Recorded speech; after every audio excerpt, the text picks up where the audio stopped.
Prepare for the open sea sail. Templeton, Hammond, Kurt, Cordell, Nutley, and Kasha all board the largest lifeboat.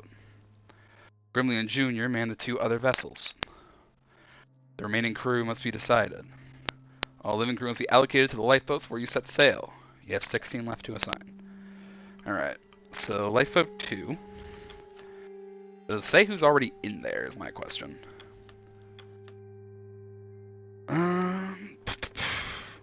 I don't know what is important to this. So, I'm going to say I want like a scientist, an engineer, and a scout on each, maybe. I have 3 boats, and I have 3 to each of those. So, Zach, Ricky, Yorick. You're the 3 specialists for here.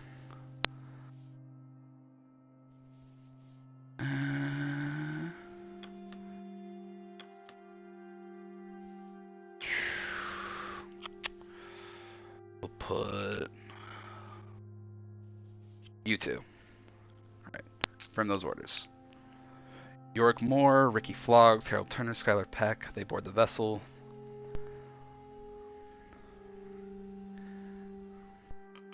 Lifeboat 3. Again, we're gonna go with tried and tested. I guess you count as an engineer. Fuck it, you go here. I have Soren here. And let's go with Tolson and Doug.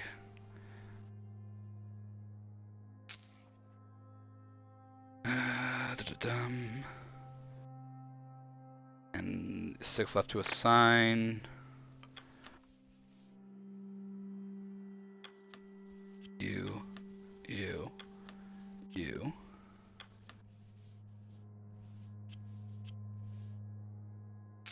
Oh, so I have 1 person left. Lifeboat 2 has 1 injured, so there you go. You'll go on there to just balance it, I guess. Alright, they board the vessel. We're now ready to set sail. Who's left to assign? Or is everybody just double checking? Okay, I wonder if I had to like put my resource cards in here or something. Okay. Everyone is assigned. Let's see how this goes. Set sail, lads. Away we go. Not able to return from this point, are you sure? Aye. We will try our luck and see what happens. Camp is packed up and the lifeboats are prepared for sail. As you glance back to shore, you notice a dog sitting on the edge. They pile the water, eyeing the boats and their master. Cordell raises a rifle and fires into the air above them. It's enough to scare them off. Everything is ready, Captain. All that is left is for you to give the order.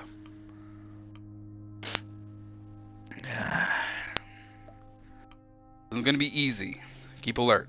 We're at the mercy of the ice and the ocean now. It is 2:15 in the afternoon. For some back home, the end of lunchtime.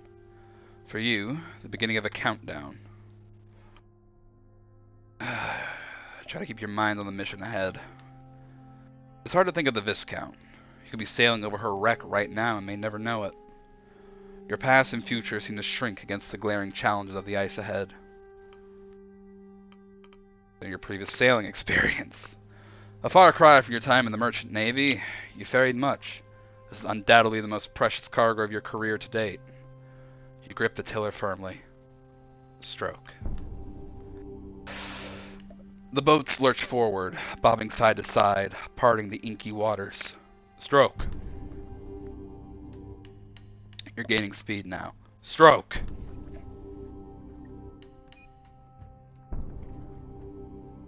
The cadence is reached by all those rowing. The oars lift in unison. Uncomfortable for most, the crew has arranged the equipment as best they can to lift their sitting position to account for the raised edges of the boat. It's not long before Nutley begins a periodic ritual of dry heaving over the side of the boat between his turns rowing.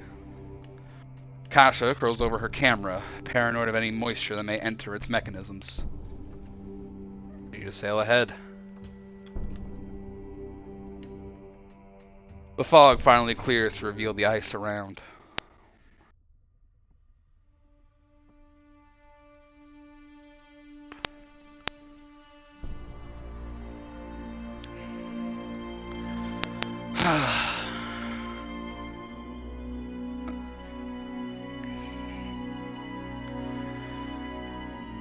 It's beautiful, but it could kill us at any moment.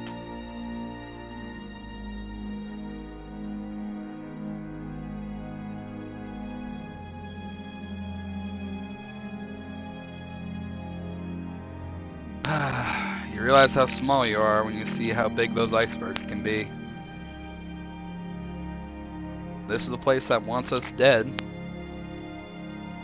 But so far, we've made it through. We lost our dogs. We've lost our captain. We have missing sailors who we have not seen or heard in months at this point. We have friends and family back home wondering if we'll come home. And you realize that the Pale Passage does not care.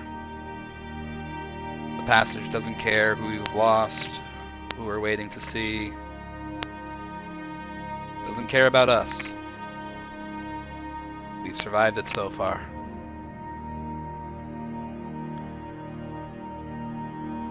Damn, this is beautiful. I can't be doing like eloquent speeches all the time. I don't know. Terrifying, but profoundly beautiful all at once. It is very nice.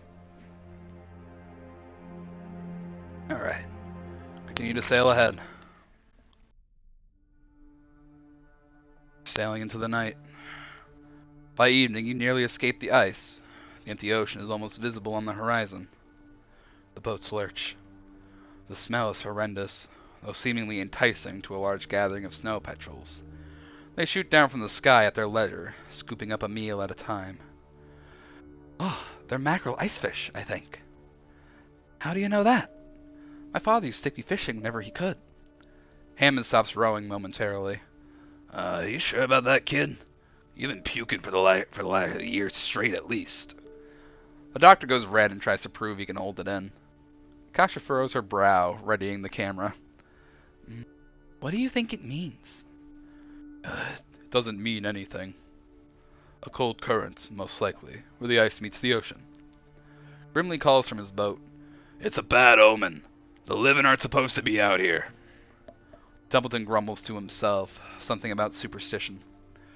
With the birds overhead, it's nigh impossible to avoid their droppings. At least it's warmer than the snow. One finds its way into the doctor's hair. A fresh gastral purge follows suit. Kasha looks to you, uncomfortable, shielding the camera. What do you think, Captain?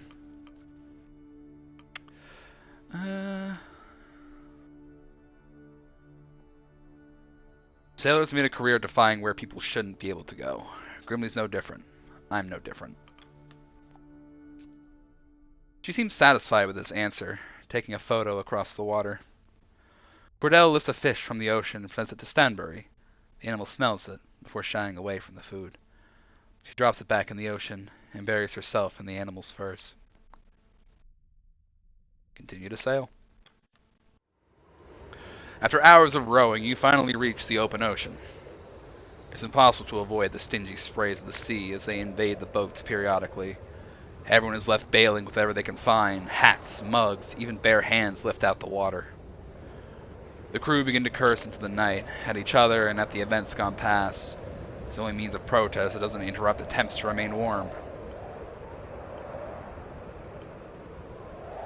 I mean, my thoughts on this is, I know if people are complaining, it means they're doing their work from my time in a garage. It's if they're not saying anything is when you should really worry. So as a captain, I'm going to refuse to take part, but allow the others. Let the sailors sing their slurs into the night. Out here, each to be allowed their own reprieve. Nutley looks to see if you curse and decide it isn't safe. Templeton, at least, lets out the odd posh paragraph.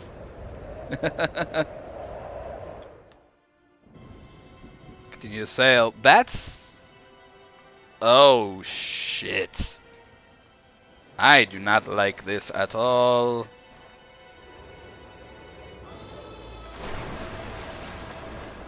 Oh, God.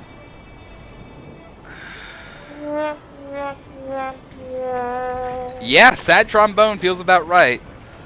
Lightning flashes to the west, followed by rapturous thunder, underscoring the sounds of the sea.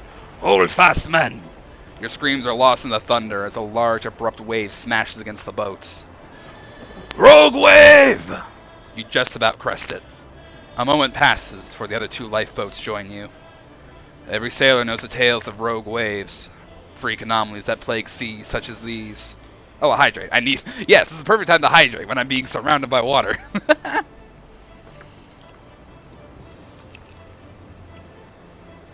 Ah. Taste that salty sea, baby! You hear singing started by Junior. It soon infects the rest of the sailor folk, defiant against the storm. The song is about three sisters dancing to seduce a sailor.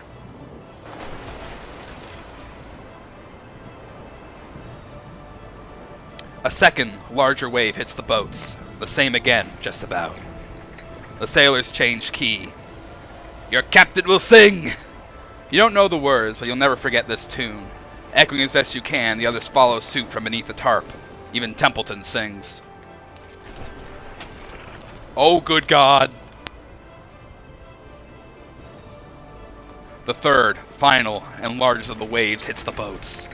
You're lifted near vertical. Keep singing! The spray enters your lungs. It feels like forever before your boat finally crests the wave. The tiller buckles in your hand. Your eyes burn from the salt of the sea. All three boats make it across. Hot damn! You finally make land. The navigator is the first to step on solid ground. He turns to the rest of you, sodden. We've made it, ladies and gentlemen. Land at last. Week 39. Solid land. Act 4. Look out across the ocean. Look out across the ocean, consider the journey thus far.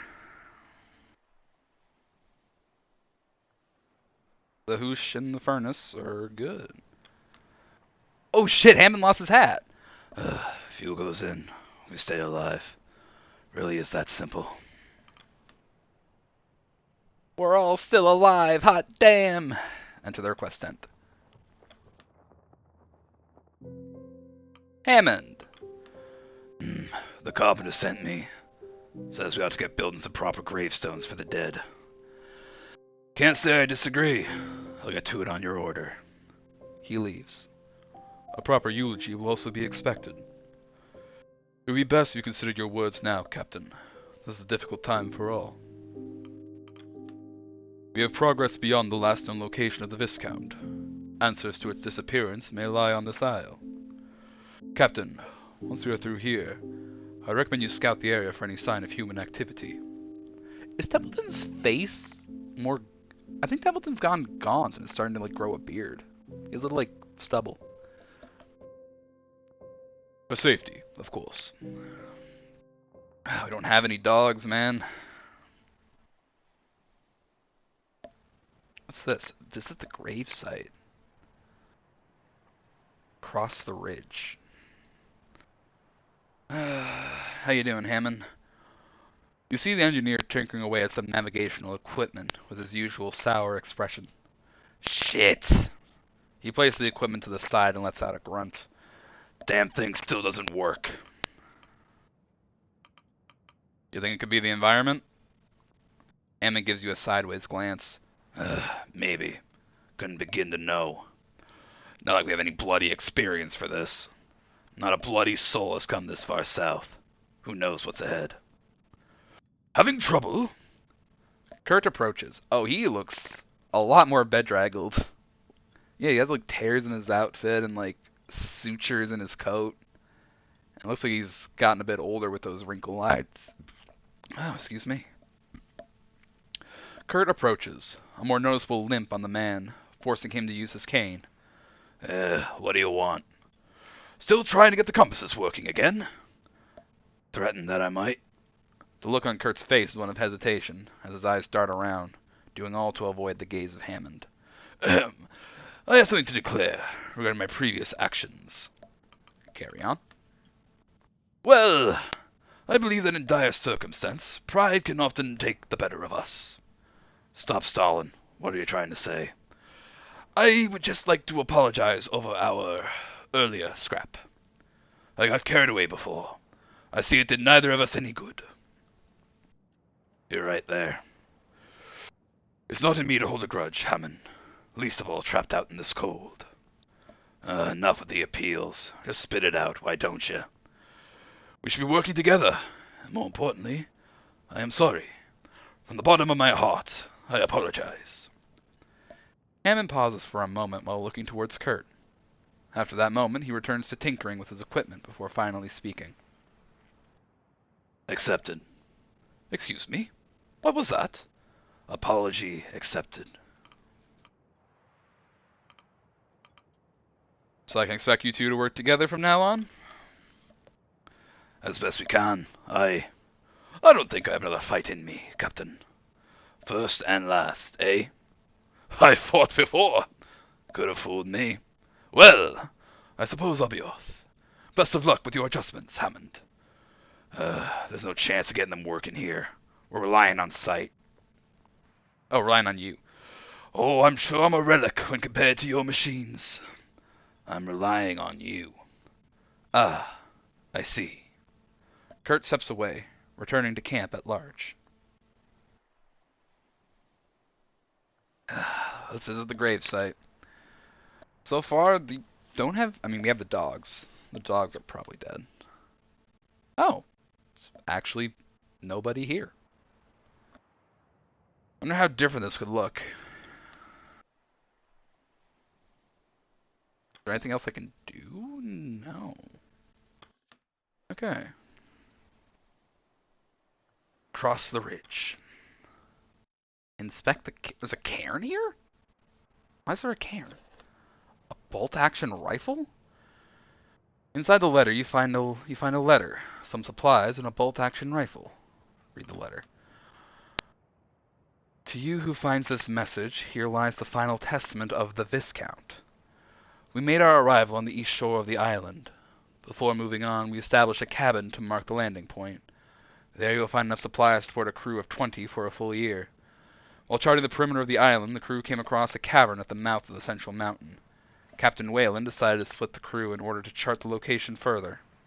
His half have elected to enter the cave through the open stream, while we have been sent to mark the western coast on land. I don't trust the captain. His actions of late have been erratic, cagey. He has avoided all questions from myself and the rest of the crew. This behavior is only exacerbated since encountering the cave. Enclosed is an instrument that may be needed in some time. If you find said instrument to be missing from this cairn, then you will know that the worst has occurred. If you are reading this in our wake, another poor crew sent to this isle, heed my advice. Turn back. There is something truly wrong with this land. It has felt the touch of the three sisters, cursed to swallow poor sailors whole. If you are wise, you will not allow it to happen to you. Turn back. Signed, Bertram Reynolds, head scout of the Viscount. Well, Mr. Reynolds, thank you for this final gift.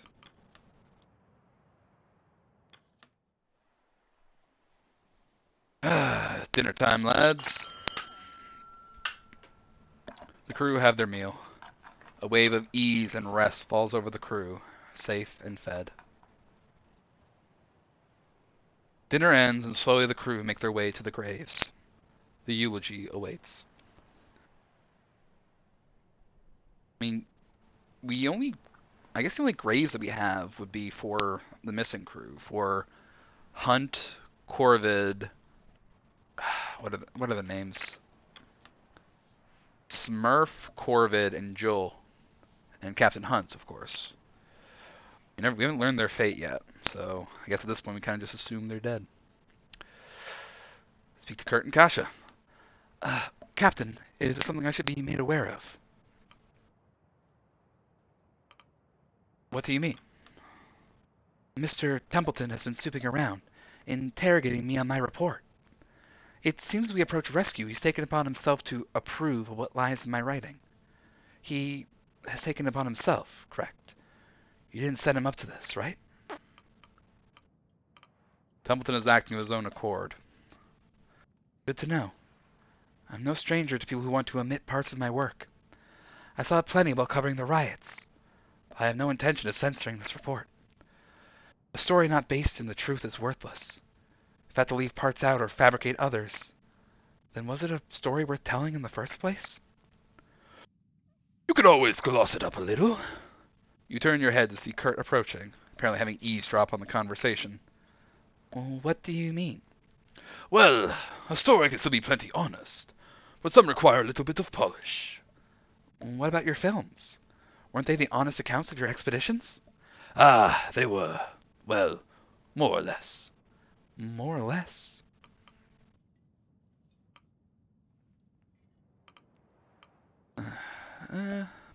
Most of it was true, I'm sure. Most of it? I'm not interested in mostly true.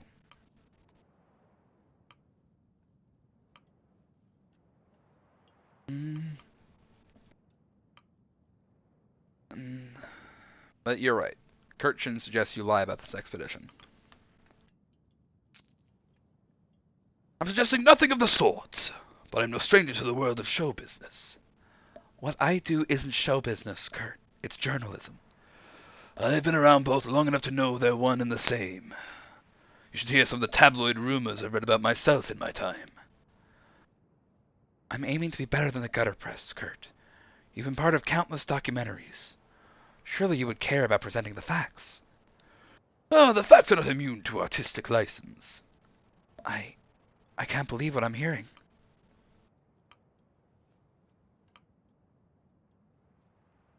I'm certain Kasha has no need to lie. I'm gonna check their loyalty on this one first, actually. Okay, I got plenty of wiggle room on this one, actually. Oh, jeez, everyone is so bedraggled. Grimly is, like, hairy. Hammond is covered in smoke. Junior needs a haircut and a new shirt. Hammond needs a shave. Kasha lost her hat. Nutley just looks dead to the world. Ingrid looks like she fell in the drink. And yeah, Kurt also needs new clothes.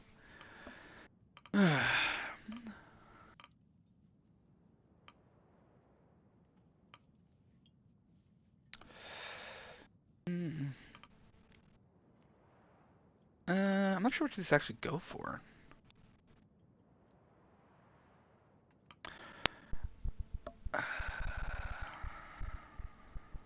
The fact of the fact, Kurt. If we look bad, so be it. Quite a lax look at your reputation, Captain. After all the work you put in for us. Why are you suggesting this, Kurt? I just feel we've braved so much that we deserve a somewhat flattering write-up. Perhaps some omissions are necessary. Such as what? Many of this crew come from backgrounds best not shared with the public, and what's happened here that should remain on the ice. That private conversation with Nutley. You resign yourself from the sale. Is that what this is? You want nobody to know about whatever health issue you keep under wraps. I mean, that I will say, I don't want Kurt. I don't want that to be known. It'll remain under wraps. It's not for the public to know, right?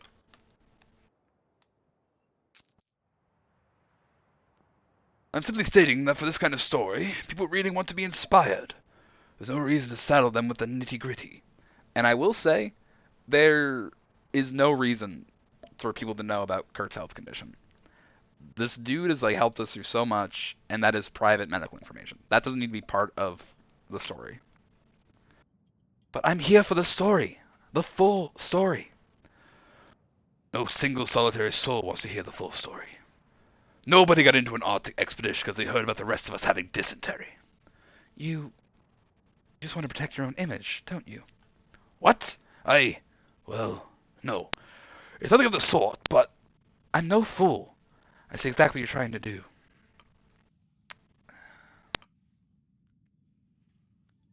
Let's not debate this matter. You can wait until we're on our way home. No, this is important. I didn't think you'd be so concerned about your image, Kurt. Well, that's your mistake. Mistake? You can't expect me to be the perfect role model you see in the films. I'm only human. I've been married thrice, hobbled once, and been plagued with every vice there is. What I do have is my exploits and my legacy. I wish you'd not take that away from me as well. Kasha looks to you. Her usual upbeat visage melted away into disbelief. I can't lie on your behalf, Kurt. You don't understand the power of optics. Every part of your report puts my livelihood at stake. Your livelihood? Or your image? The cold truth is, there's no difference between the two. And you, Captain, do you believe this as well?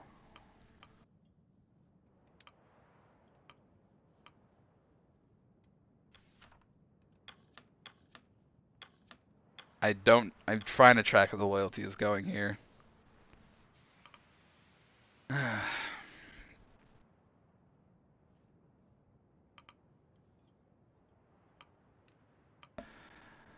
I don't want to, like, stop her from publishing, is the thing. I'm going to say you're free to publish as you please. Of course, of course. But surely you can be encouraged to... No. No? I'm so disappointed in you.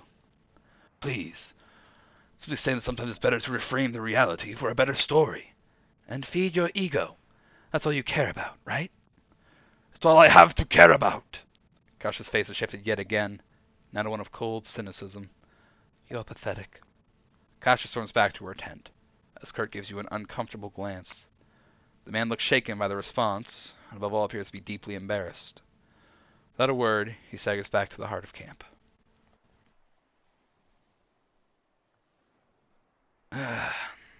Doctor, I hope your day is faring better than mine has been. Nutley approaches you. Captain, we've come a long way, haven't we? Not much longer now. Yes, rescue isn't far from our reach. The crew can breathe a sigh of relief. Before we move on, there's something I have to confess. Something that I've carried on my back this whole time. I don't feel right keeping it from you further, so I allowed Captain Hunt to abandon us.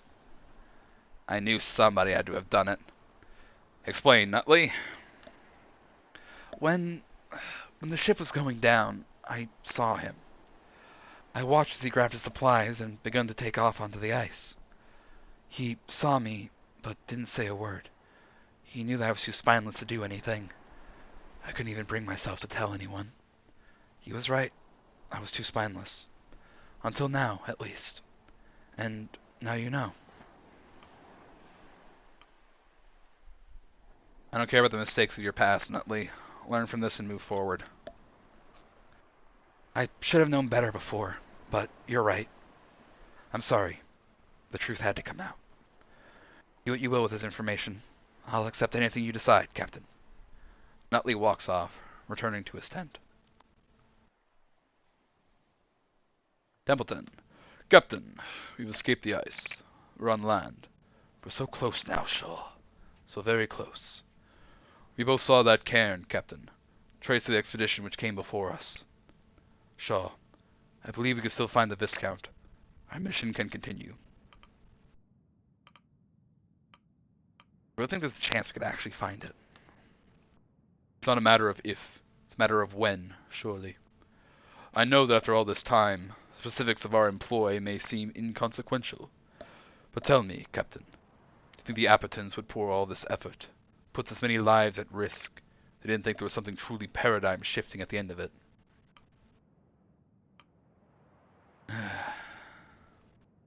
Don't think for a second we aren't going to finish what we started. I don't doubt we shall, one way or the other.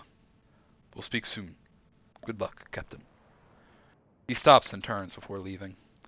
One last thing. What happened to your captain's hat? It wasn't my hat. I didn't need it. He nods and leaves. Let's check that gravesite. Hold a eulogy for the dead. The crew are all together before you. You tentatively lift yourself onto a crate. Hushed whispers roll through the audience. Kasha readies her ledger and pencil. They once again await your next words. How will you deliver them?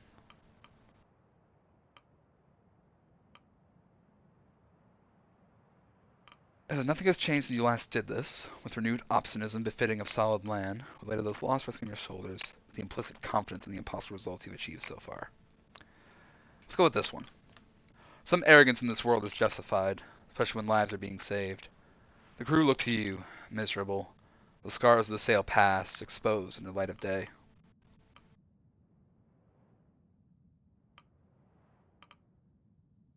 Let's begin by honoring those we have lost.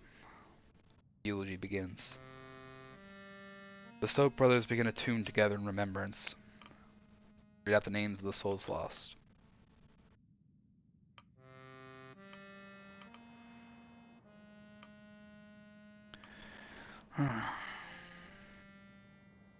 See, the thing is, I don't know if they're alive or dead.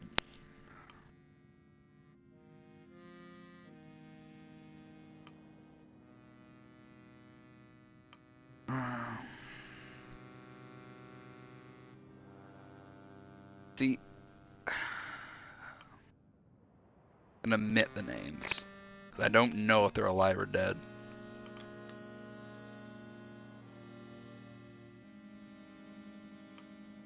Do the names of the lost dogs. This perks up Cordell's attention. May all be granted their rest. The eulogy is ended. The crew look to you for answers. Kurt speaks up. Our work's not finished yet. We still have a mountain to scale. We all saw the cairn. Across that path is safety. A cabin with enough supplies to last us until rescue. Templeton clears his throat. What is our current priority, Captain? No matter what, we must scale that mountain. We will know our next course of action from there. Kurt gives a nod. The assurance of solid ground seems to stir to those listening. Well said, Captain. Indeed. Well, we don't have much time. Best be moving on, back to work. The crew are granted the time they need, for they eventually disperse, returning to their roles at camp. There's nothing else to really do around here now. Alright. Let's end this week. +1 bolt action rifle. You dream you're back on the Temperance. We wake up shaken. You awake, shaken, literally, by the engineer. He stands over you, bug-eyed. For a moment you think you're back on the Temperance. Hammond? Shaw. It's Cordell. What about Cordell? There's food and supplies missing from the stores. He's trying to make a run for it. Lead the way. After getting up, the two of you charge out of the tent into the snow. I found tracks heading up towards the mountain pass. Cordell, what are you doing? You follow tracks away from camp. It's half an hour before you finally spot her, ascending the dead mountain. Shh, there she is. Go back to camp. I'll handle this. I'm not letting you screw this up by yourself. Gods, fine. Let's approach slowly. Follow my lead. You both creep up towards her silhouette. And get closer. Cordell picks up on the sounds, slowly turning back around to spot you both in her line of sight. She clears her throat. Captain Shaw. Hammond. What do I owe this surprise? Don't play coy. We know what you're up to. You seem to be several steps ahead of myself. And what am I apparently up to? Please, educate me.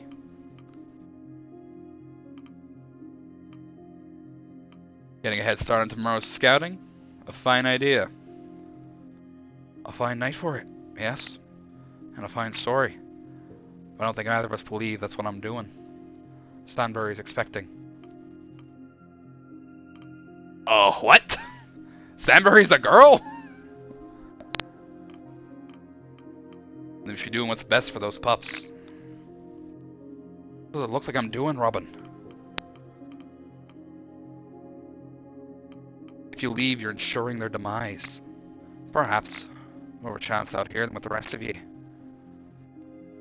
Not going to allow Stanbury and I to be a part of this expedition any further. You really think the two of you will be better off without the rest of us? I do. Those puppies will be my new litter. I'll start over. Certainly not the first time I've had to do that. The snowfalls begin to set on you both.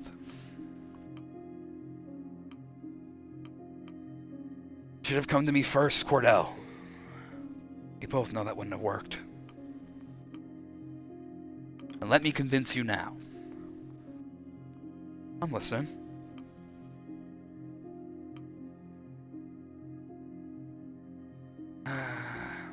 How many someone else with their head screwed on straight?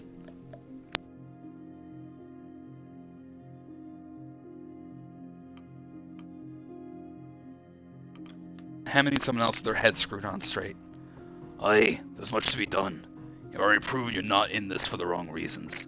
Help me keep that furnace running. Help me keep the rest of these idiots alive. He considers the man's words for a minute. She finally walks over to you. The three of you begin the long trek back to camp. Stanbury follows, patiently. Not a word is spoken on the journey back.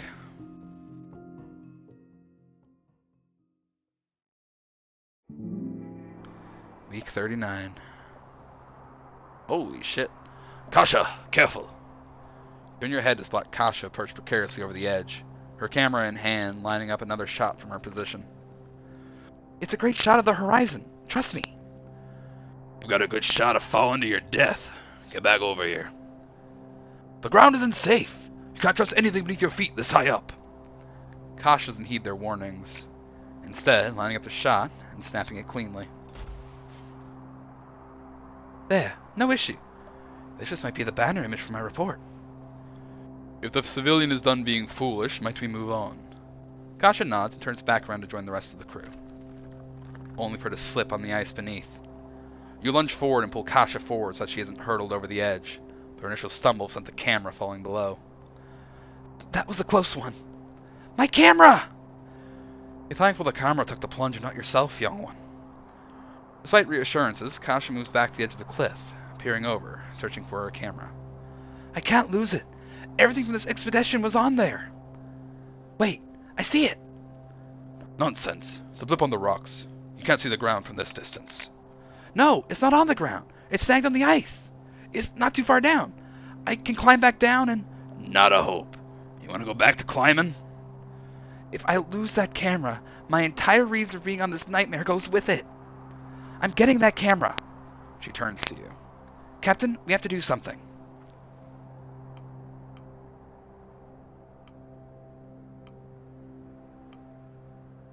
It's just a camera, Kasha. You still got your notes. My notes aren't enough. The world needs those photos to believe this. Aren't they? You have the testimony of the rest of us.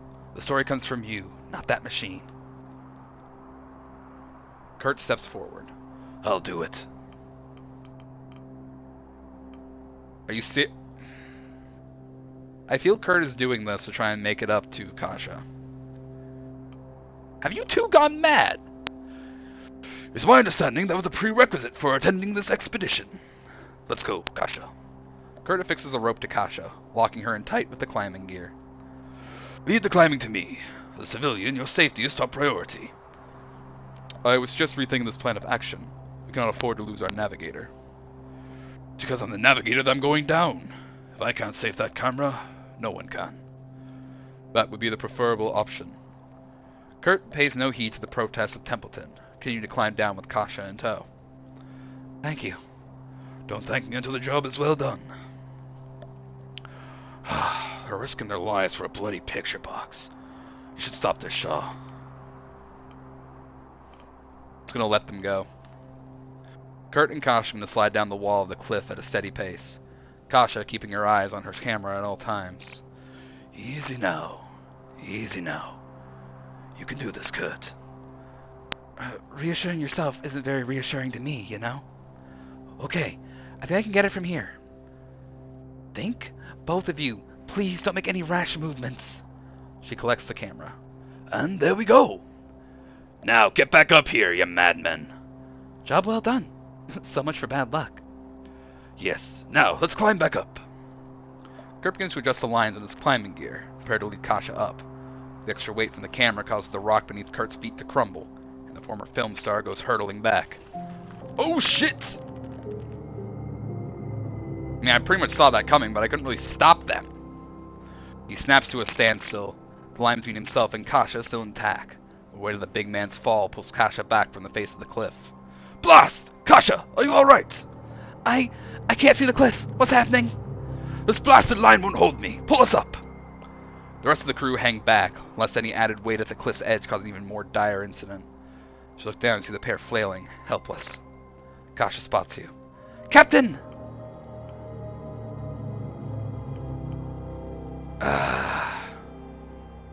Pull them up! The crew scramble to start pulling the rope up. No doubt the dangling weight of Kurt is also putting strain on the back end of the rope, as it's tied to a jagged rock at the peak. You notice the rope beginning to fray at the edge. So does Kurt. The navigator pulls out his knife. Kasha! She looks down at the man as he shouts. I always promised myself I'd lose a few bastarding pounds. Bit late for that, I suppose. Take a photo. What? Take a photo of me, for prosperity. Once in a lifetime shot. No! Do it! Don't you dare, Kurt! He isn't listening. Pull her up, Kurt! You can do this! Make the man believe. You see a twinkle in the man's eye. Do you really believe that, Captain? You're Kurt! Of course you can! He puts the knife in his teeth. He starts to swing his, admittedly impressive weight. As he reaches the mountainside, he takes the knife and cuts his line, before gripping to the side of the mountain and returning the knife to his mouth. He begins to climb. Kurt? The navigator responds through the metal between his teeth. They faked this stunt in my third film, but it's worth a shot now. Kasha silently prepares the camera for a photo. She daren't use the flash. The man climbs up until he's beside Kasha. He takes the camera from her and continues gripping the mountain. Pull the rope! Heave to, lads! The crew begin to pull the rope. Keep going! Kurt, Kasha, and the camera are all pulled to safety. As they reach the peak, Kurt bursts into relieved laughter.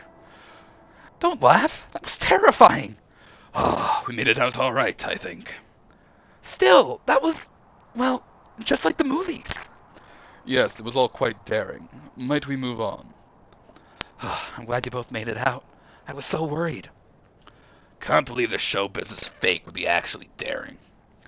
Oh, I barely believe it myself. But it happened. And believe me, this will be a full page in my report. I don't require the credits. Stop that faux humble, Kurt. You're allowed to be proud right now. You're a real hero. Keeping the crew alive. Dude literally about to cut his own damn rope. Oh my god. Move on to the peak of the mountain.